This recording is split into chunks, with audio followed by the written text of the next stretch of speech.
Bonjour chers amis lecteurs de Moto80, nous sommes ici aujourd'hui du côté de la Costa Brava pour vous parler de cette Kawasaki Z650S.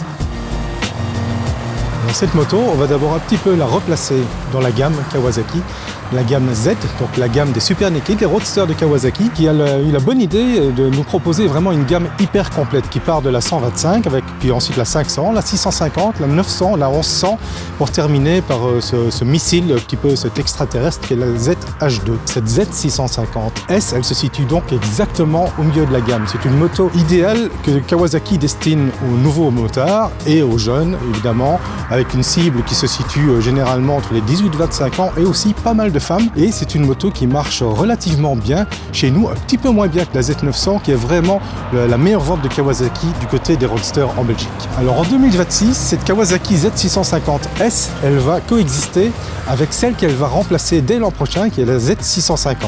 Pour une raison très simple, c'est que la Z650 est une moto qui est très populaire auprès des moto-écoles et ils vont continuer à l'utiliser encore cette année, mais dès l'an prochain, donc en 2027, cette Z650S remplacera totalement la Z650 actuelle. La première différence, elle est hyper visible. Cette Z650S, elle se rapproche vraiment beaucoup de la Z900. Elle reprend notamment la triple optique LED, elle reprend également les rétroviseurs, elle reprend aussi certains éléments métalliques avec une finition métallique du côté notamment du radiateur. Et aussi l'autre grosse différence, elle se situe ici au niveau du réservoir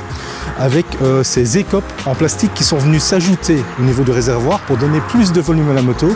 et un air plus mature. Cette Z650S, elle reste évidemment fidèle au moteur bicylindre parallèle de 649 cm3 que l'on connaissait déjà, un moteur qui brille par sa souplesse à bas régime mais aussi par son caractère à haut régime. C'est un moteur à course courte, 68 chevaux, 64 Nm. À ce niveau-là, il n'y a aucun changement, mais ce moteur donne entière satisfaction dans toute la gamme et surtout sur un roadster comme celui-ci. Parmi les autres différences entre la Z650 et la Z650S millésime 2026, il y a aussi notamment les disques de frein qui ne sont plus à pédale, mais on reste dans un système Nissin avec des disques de 300 mm, avec des étriers à deux pistons, ça freine bien, des freins qui sont assez mordant, peut-être un peu trop pour ce genre de moto, mais ça reste vraiment des freins très efficaces et la seule différence, donc la disparition des disques à pédale, c'est juste une question de mode, rien d'autre. Au niveau de l'ergonomie, là, il y a aussi une grosse évolution par rapport à la Z650 ancienne génération, avec un guidon qui est ravancé de 40 mm, qui est rehaussé également, et un guidon qui est un petit peu plus large, 30 mm plus large, rehaussé de 10 mm, avec également des repose-pieds qui sont positionnés différemment, et une selle qui est logée 15 mm plus haut, et donc la position de conduite est un peu plus engagée, mais ce qu'a réussi à faire Kawasaki à ce niveau-là est pas mal du tout, parce qu'en rembourrant davantage la selle,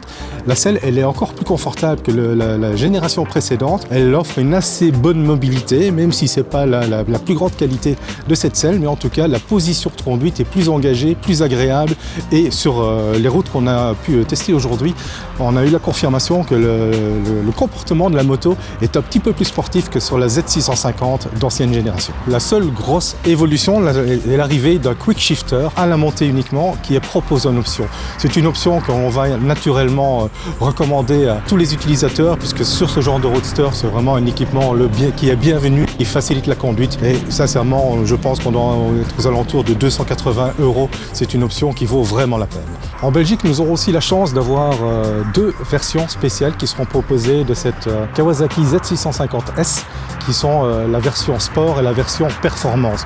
Il s'agit de packs d'options très avantageux qui permettent d'avoir un look un petit peu plus sportif, et notamment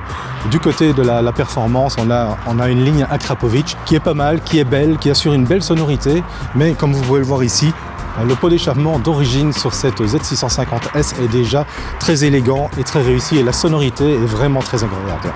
Au niveau du positionnement tarifaire, cette Z650S est vraiment concurrentielle sur le marché avec une tarification très compétitive.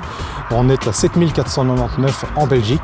pour une moto qui est certes simple, mais qui est relativement bien équipée et relativement performante dans ce segment des roadsters. On le sait, le segment des roadsters mid-size, c'est vraiment une des catégories qui est amenée à évoluer et à progresser le plus sur notre marché. Alors cette proposition de Z650S, évidemment, elle est accessible au permis A2,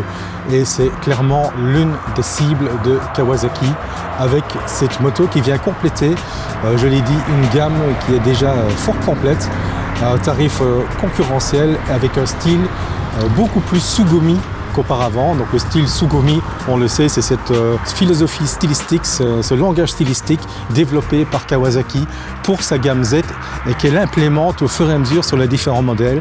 La Z900 en a bénéficié, plus récemment la Z1100 et maintenant cette Z650 qui, si vous la comparez à la version précédente, affiche un style beaucoup plus dynamique et beaucoup plus Sugumi. On a vraiment été séduit par le comportement et la neutralité de cette moto qui est vraiment très facile à prendre en main, qui se révèle vraiment être une moto idéale à la fois pour les débutants mais également peut-être pour les motards un peu plus aguerris qui rechercheraient une deuxième moto simplement pour faire quelques balades sur les belles routes de campagne avec une machine qui est à la fois accessible, facile, maniable, qui n'a pas trop d'électronique, qui n'a pas énormément de réglages. On ne va pas perdre son temps à se perdre dans les réglages, que ce soit pour les modes de conduite ou les suspensions. Les suspensions, elles ne sont pas réglables, mais elles sont très bien comme ça. Donc là, on a vraiment affaire à une machine très équilibrée et une offre très intéressante dans le milieu de gamme. Pour en savoir plus, je vous invite à me rejoindre dans le prochain Moto 80, le numéro 905, qui sortira début avril, où nous vous présenterons en détail